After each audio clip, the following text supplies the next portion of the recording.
No extremo oeste do continente de Delmar, onde as montanhas se derramavam em planícies alagadas, ficava o país de Carenth.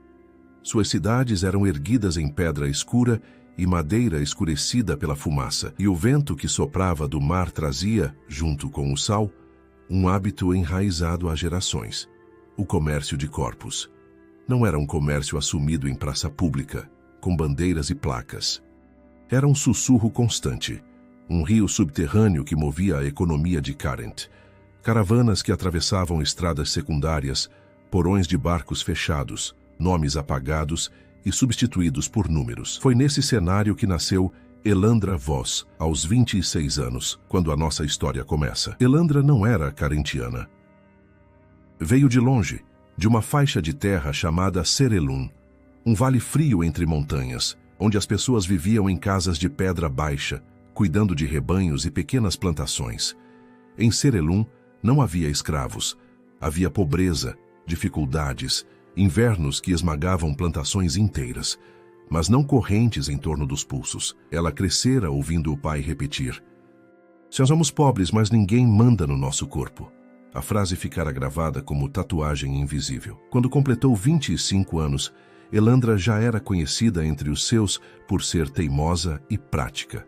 Sabia negociar no mercado, sabia apartar brigas, sabia carregar sacos de grãos quase tão pesados quanto ela mesma. Não era uma mulher que chamasse atenção pela beleza.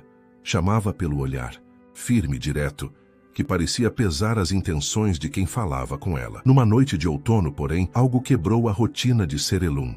Homens estrangeiros chegaram, primeiro como mercadores. Trouxeram tecidos coloridos, facas de metal polido, especiarias de cheiro forte. Disseram que vinham de Carenth, interessados em trocar mercadorias por lã, peles e sal. Foram recebidos com cautela, mas curiosidade. Conversaram, beberam, riram. Quando a madrugada caiu e as fogueiras se apagaram, mostraram quem realmente eram. O ataque foi rápido. Elandra acordou com gritos e cheiro de fumaça. Em minutos, a pequena aldeia em que vivera a vida inteira virou um amontoado de correria e fogo. Ela tentou ajudar a tirar crianças das casas. Procurou o pai, chamou pela mãe, mas tudo o que encontrou foram sombras correndo e o som seco de pancadas. Um dos estrangeiros a agarrou por trás. Ela lutou, mordeu, chutou, arranhou. Não foi o suficiente. Sentiu o impacto de algo pesado na nuca e o mundo apagou. Quando recobrou a consciência, estava dentro de uma carroça coberta, o corpo doendo, as mãos amarradas junto com as de outras pessoas. O chão balançava, o som das rodas rangendo se misturava a choros contidos e respirações curtas. Ao seu lado, uma menina de talvez 13 anos tremia sem parar. Um homem mais velho tentava acalmá-la com a voz rouca, mas as palavras mal saíam, como se ele mesmo estivesse se segurando para não desabar. Onde estamos?" Elandra murmurou a boca seca. "Indo para o sul", respondeu o homem sem olhar para ela. "Carenth." A palavra caiu como pedra. Elandra nunca estivera ali, mas ouvira histórias. Sobre gente vendida em mercados fechados, sobre trabalhadores acorrentados em fazendas de sal, sobre mulheres usadas como pagamento de dívidas. Ela tentou mover os pulsos. A corda arranhou a pele, apertada demais. Não podem fazer isso", murmurou mais para si mesma. O homem soltou um riso curto, sem humor. "Podem, já fizeram. Foram dias de viagem. De noite, a carroça parava e os prisioneiros eram tirados um a um para se aliviarem sob vigilância. Recebiam comida suficiente apenas para não desmaiar. Elandra observava tudo: o número de guardas, armas, horários, o jeito como falavam entre si. Cada detalhe era engolido e guardado. Não era esperança ainda, era instinto. A entrada em Carenth foi menos grandiosa do que Elandra imaginara. Não havia portões decorados, nem bandeiras tremulando. Apenas um arco de pedra escura, guardas sonolentos e o cheiro agridoce da cidade. Fumaça de forja, suor, peixe velho. Ali, os prisioneiros foram separados em grupos menores.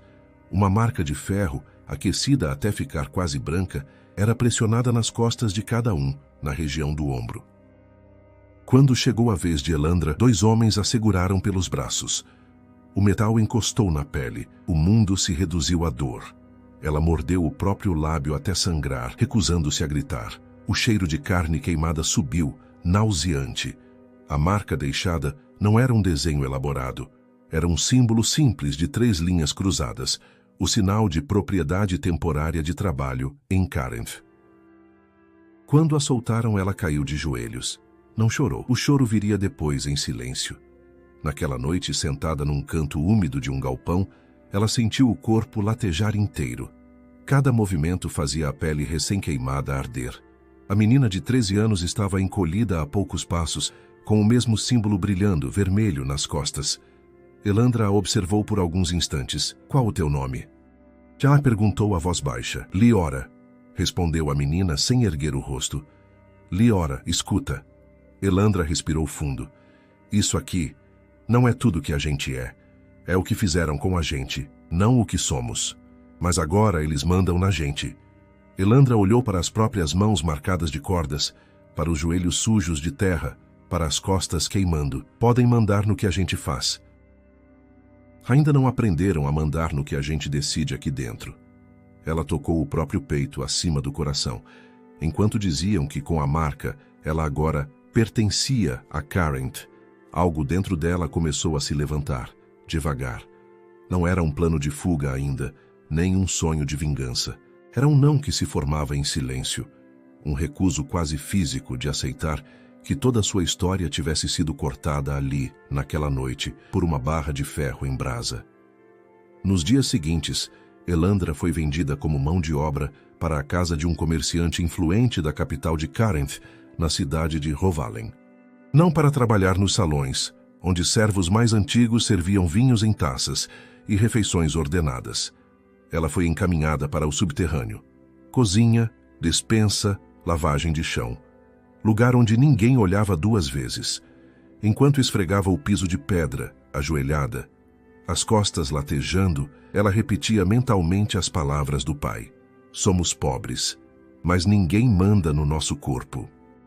Naquele momento parecia mentira, mas ela as repetia mesmo assim, como quem tenta reacender brasas em cinza úmida, até que, numa manhã em que o sol mal entrava pelas pequenas frestas das janelas altas da cozinha, uma frase entrou pelo corredor, junto com o cheiro de pão assando. Dizem que o rei está doente e não tem herdeiro. As cozinheiras cochichavam, achando que as escravas não prestavam atenção. Mas Elandra ergueu um pouco o rosto. Um reino acostumado a tratar pessoas como propriedade. Um trono sem sucessor claro. Um sistema inteiro prestes a ficar sem alguém no topo. A dor nas costas continuava, mas sem perceber o chamado começava ali, não para a coroa, ainda não. O chamado para sobreviver tempo suficiente para ver esse reino de perto e talvez mexer na estrutura que o esmagava. Os primeiros meses de Elandra em Hovalen foram marcados por cansaço acumulado, silêncios pesados e a certeza de que ninguém na casa do comerciante, Garin Toll, havia como algo além de uma ferramenta. O subterrâneo era seu mundo. Corredores estreitos, cheiro constante de gordura e fumaça, panelas rangendo, ordens secas ecoando das escadas. As cozinheiras veteranas carregavam olhares cansados, mas firmes. As jovens, desesperança. Elandra aprendeu rapidamente a lavar, cortar, carregar, limpar. Não porque desejasse agradar, mas porque cada tarefa cumprida sem bronca diminuía a chance de punição. Seu corpo se adaptou à dor. As costas queimadas cicatrizavam tortas, como se recordassem a cada movimento a marca que agora carregava. Foi numa manhã especialmente abafada que ela encontrou pela primeira vez alguém que não olhou através dela. O homem era jovem, talvez 30 anos, alto, com mãos largas e rosto marcado por anos de trabalho pesado. Carregava uma caixa de ferramentas, o que indicava ser um artesão contratado, não exatamente um escravo, mas alguém que vivia só um degrau acima na hierarquia de Carenth. Seu nome, descobriria depois, era Maelor Reed, carpinteiro responsável por consertos estruturais da casa. Quando passou pela cozinha, viu Elandra ajoelhada, esfregando o chão com força excessiva. Força que vinha mais da raiva que da necessidade. Se continuar assim, vai arrancar a pedra inteira. Ele comentou com um humor suave. Ela ergueu o rosto devagar, tensa. Estava acostumada a ouvir críticas, não brincadeiras. Mylor ergueu as mãos num gesto pacífico. Só um aviso. Pedra Velha é teimosa, mas não merece tanta agressão. A frase era simples, mas havia nela algo diferente. Humanidade. Elandra não respondeu. Voltou a esfregar, mas menos intensamente. Ele a observou por mais alguns segundos.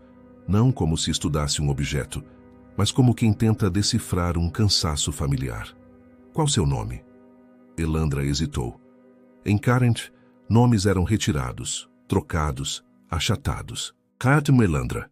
Maelor assentiu como se confirmasse algo internamente. Sou Maelor. Se estragarem a bancada da dispensa, vou ter trabalho extra. Então, por favor, pegue leve com o chão. Ela quase sorriu. Quase. Mas deixou que o momento passasse. Sorrisos eram perigosos naquele ambiente. Guardas podiam interpretá-los como insolência, supervisores como insubordinação. Maelor se retirou. Elandra achou que a interação terminaria ali, mas não terminou. Durante as semanas seguintes, percebeu que Maelor surgia sempre que havia concertos a fazer na dispensa, nas janelas de ventilação, nos trilhos das portas. Ele sempre cumpria seu trabalho com precisão e silêncio, mas soltava comentários curtos, às vezes engraçados, às vezes filosóficos demais para o ambiente, nunca invasivos. Ela demorou a entender. Ele estava tentando criar um ponto de humanidade ali dentro. Elandra não confiava facilmente. Observava tudo. Suas mãos calejadas, sua maneira de falar com as outras cozinheiras, sua postura ao ser confrontado por supervisores. Não era rebelde, mas também não era submisso demais. Sabia navegar e, acima de tudo, não olhava para ela como mercadoria. Um dia, enquanto Elandra cortava raízes endurecidas para o jantar, a faca escapou e cortou seu dedo. Sangue escorreu rápido. A supervisora apenas rosnou. Se pingar sangue na comida, apanha. Elandra segurou o dedo, tentando conter a dor. Maelor, que consertava a dobradiça de um armário próximo, aproximou-se sem chamar atenção. Me deixa ver. Ela recuou, instintivamente. Não vou fazer nada. Só tenho erva de bálsamo comigo, disse ele puxando um pequeno pano da bolsa. Elandra calculou o risco e cedeu o dedo lentamente. Maelor envolveu o corte com cuidado. As mãos dele eram firmes, mas gentis. Você aperta demais a faca. Está usando força quando deveria usar peso. Ela franziu o senho. Qual a diferença? Força vem do braço, peso do corpo inteiro.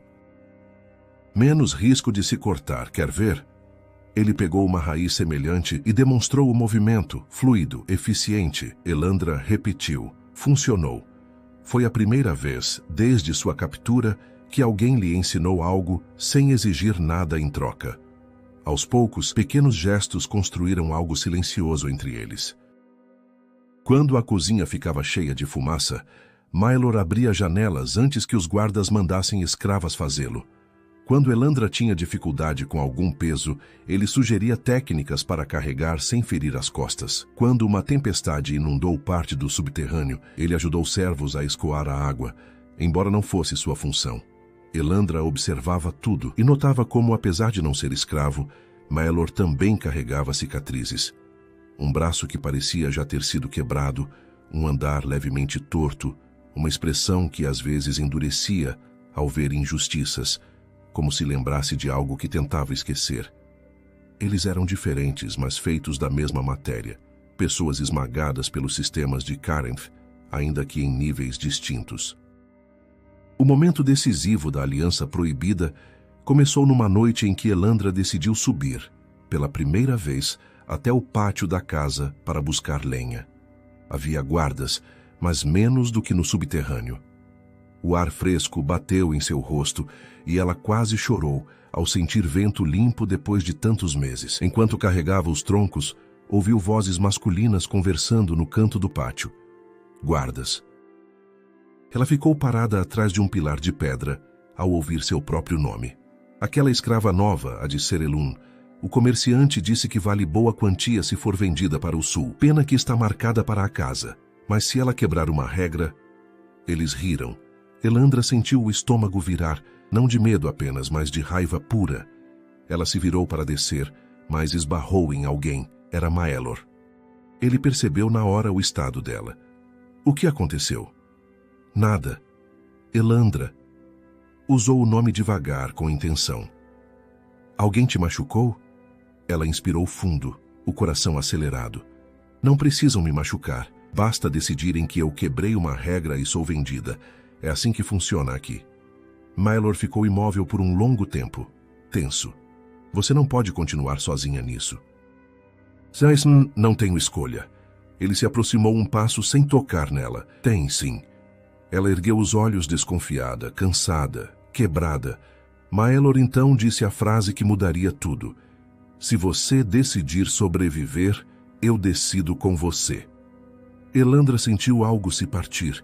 Não de dor, mas de reconhecimento. Não era romance. Não era proteção paternalista. Era aliança.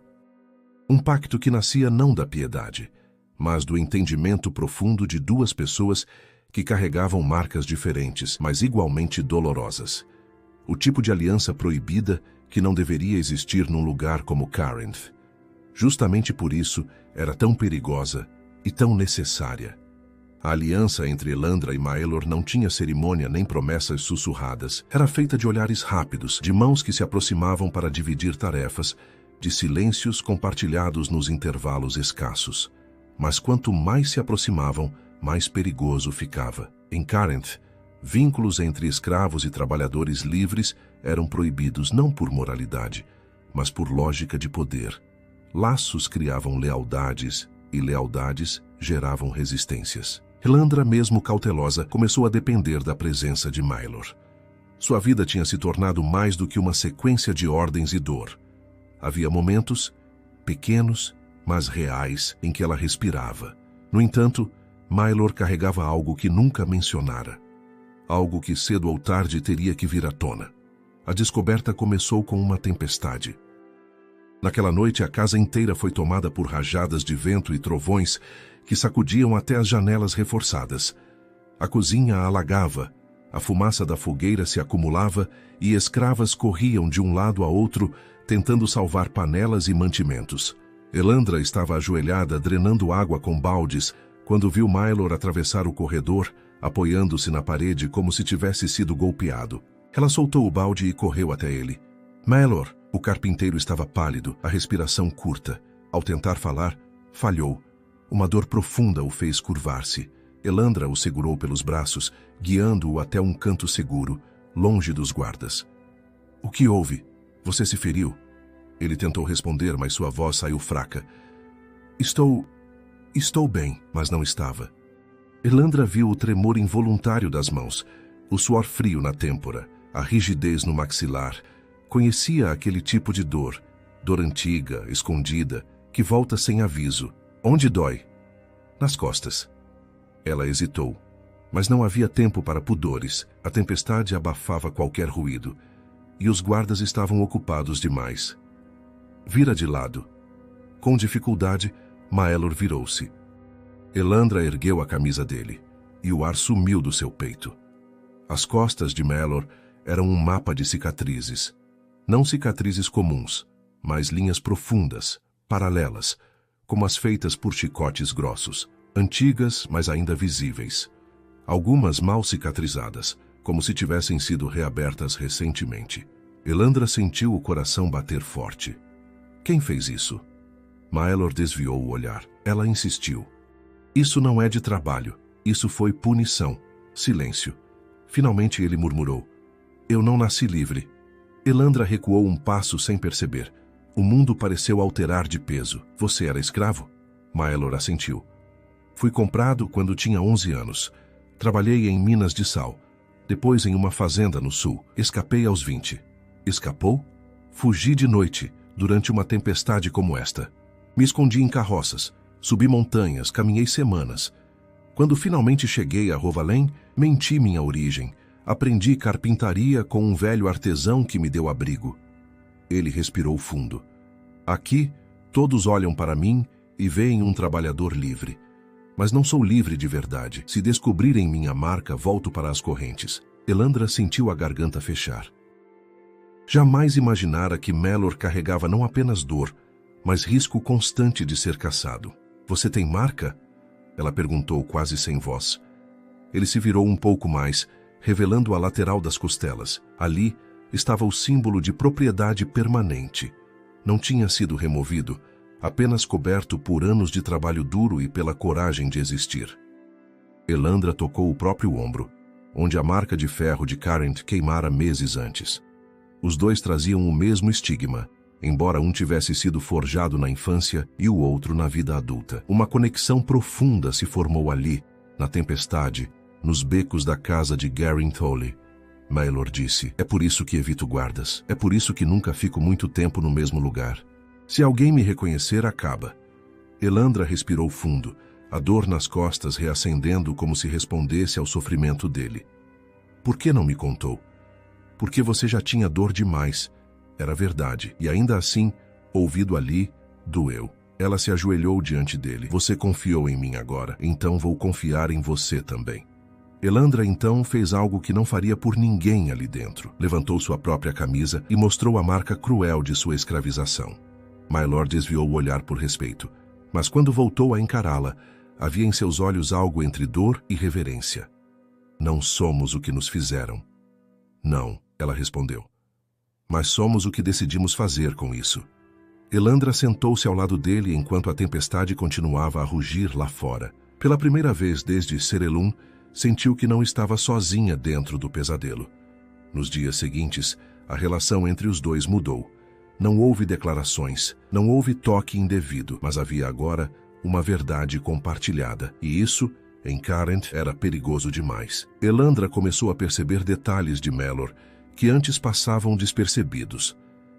Como ele memorizava rotas de fuga, como observava horários dos guardas, como marcava mentalmente locais onde poderiam se esconder.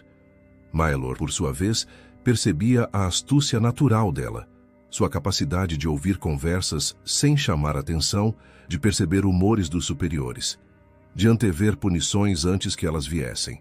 Ambos eram sobreviventes. Ambos sabiam ler o mundo não com os olhos, mas com o corpo inteiro. E talvez por isso, quando a supervisora da cozinha acusou uma escrava injustamente de roubo e propôs que ela fosse vendida para o sul, Elandra reagiu. Ela não roubou nada. O silêncio que se seguiu caiu como lâmina. Guardas olharam. A supervisora ergueu o rosto, surpresa com a audácia. E como você sabe? Elandra sentiu o coração martelar, mas manteve o olhar firme. Porque ela estava comigo todo o tempo. Se vão punir alguém, punam a mim também. A supervisora estreitou os olhos. Maelor, próximo o bastante para ouvir, não se moveu. Mas sua atenção era um grito silencioso. A supervisora, após um longo momento, bufou. Então nenhuma das duas será vendida hoje. Mas tome cuidado com a língua, escrava. A escrava salva, chamada Rina, aproximou-se mais tarde para agradecer. Elandra limitou-se a dizer, um dia pode ser eu, e vou precisar que alguém diga que me viu também. Essa frase correu pelos subterrâneos como faísca. Quem era aquela mulher recém-chegada que ousava enfrentar supervisores? Quem era aquela que defendia outras escravas quando ninguém o fazia? Elandra não sabia, mas sem perceber, começava a se tornar símbolo. Maelor viu isso e sabia o que significava. Se continuar assim, disse ele numa tarde, enquanto consertava um armário próximo a ela, vai chamar a atenção dos guardas e do próprio Garin. Elandra respondeu com calma assustadora. Já talvez seja a hora de alguém chamar a atenção, só um pouco. Maelor a encarou sério. Você não quer sobreviver apenas, Elandra. Quer mudar as coisas. Ela ficou em silêncio. Era verdade, e isso assustava a ambos. A descoberta do segredo de Maelor não os afastou. Pelo contrário, transformou-os numa aliança impossível, profunda, imprópria para Carent, mas essencial para o destino que viria. E enquanto a cidade falava sobre a doença avançada do rei e a ausência de um herdeiro, Elandra e Maelor, sem saber, caminhavam em direção a um ponto de ruptura que mudaria não só suas vidas, mas o próprio futuro de Carent. O rei de Carent estava morrendo. A notícia, ainda envolta em precauções, se espalhava pelos corredores aristocráticos como fumaça, mas no subterrâneo, onde Elandra vivia, chegava apenas aos pedaços, pedaços suficientes para incendiar algo que até então permanecia adormecido. Um reino sem herdeiro significava disputa. Disputa significava fraqueza. E onde havia fraqueza, havia brechas.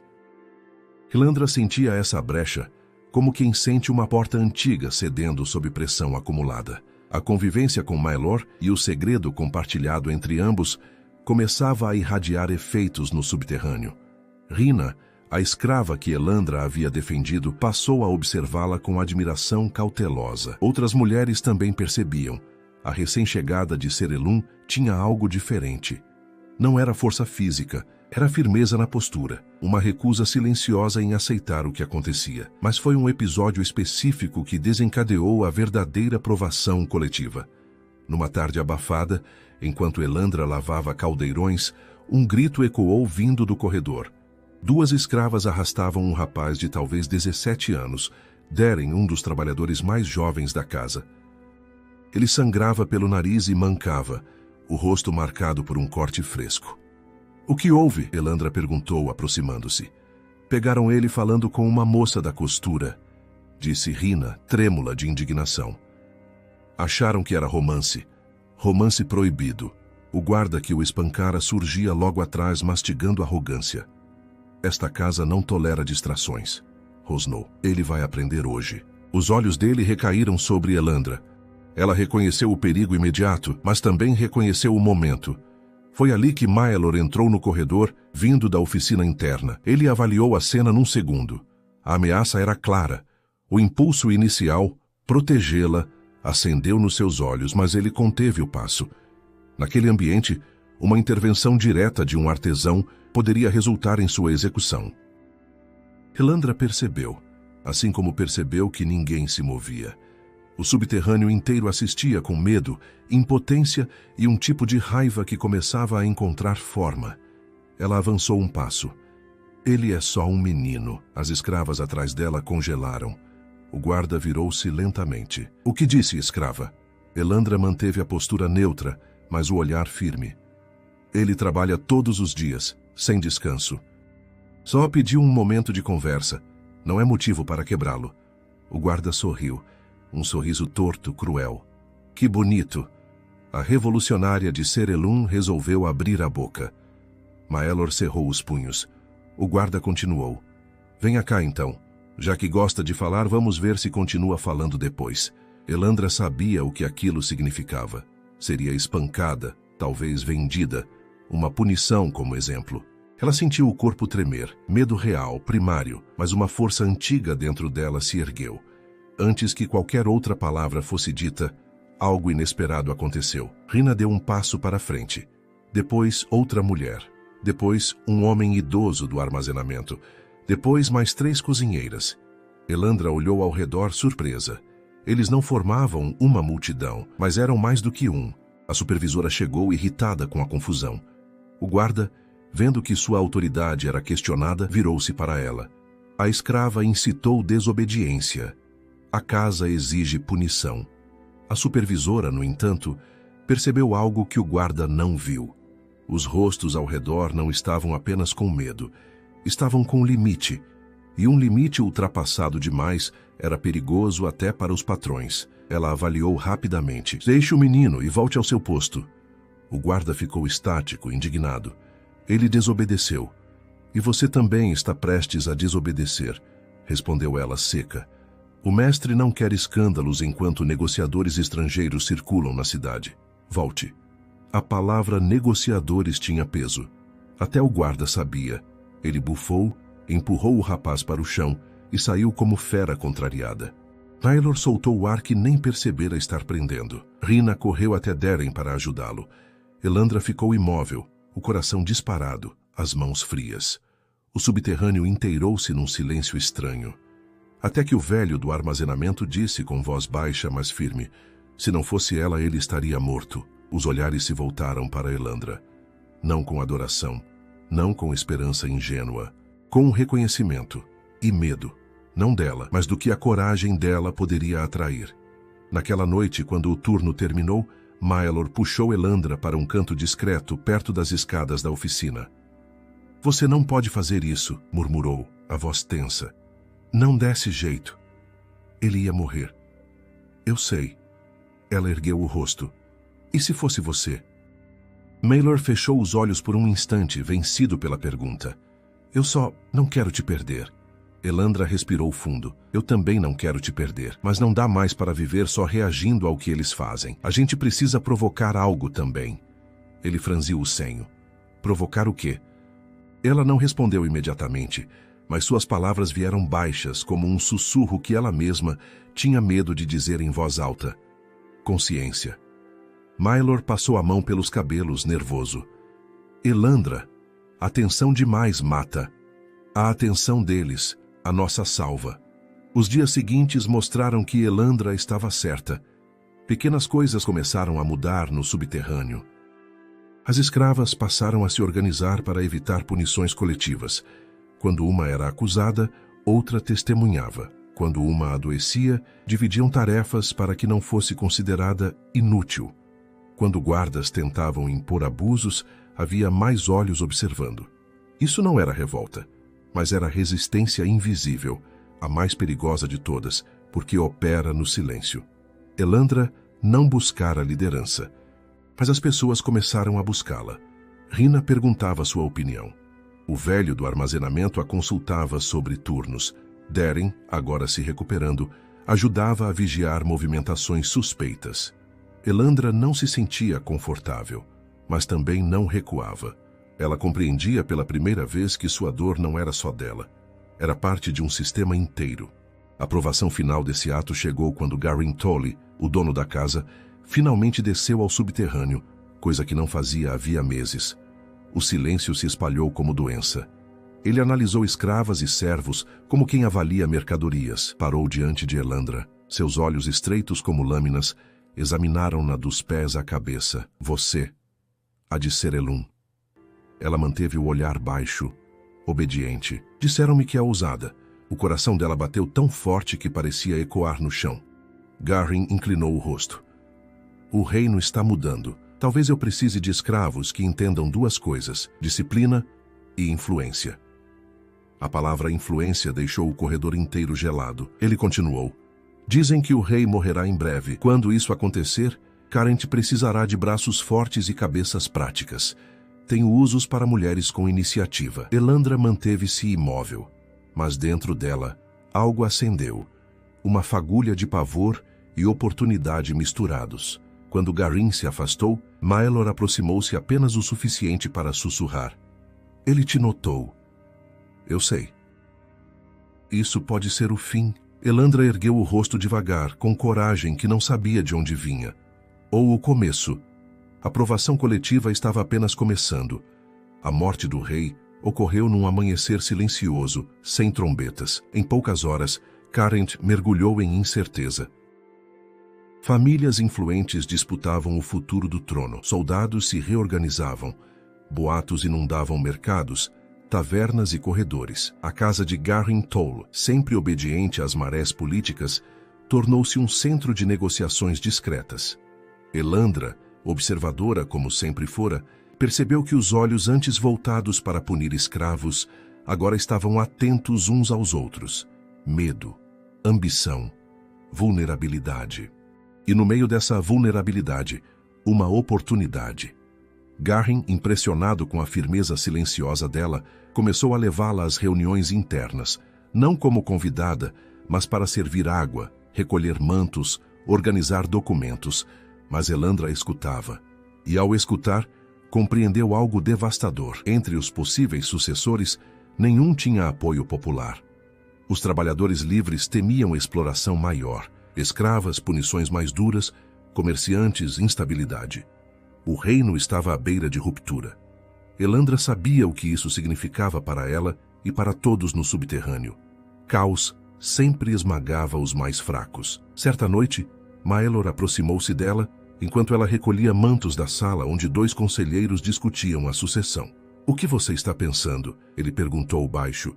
Ela respirou fundo. Que o reino está sem rumo e que talvez seja a hora de alguém que conheça o peso de ser esmagado guiar esse lugar. Maelor franziu o senho, incrédulo. Elandra, Isso é impossível.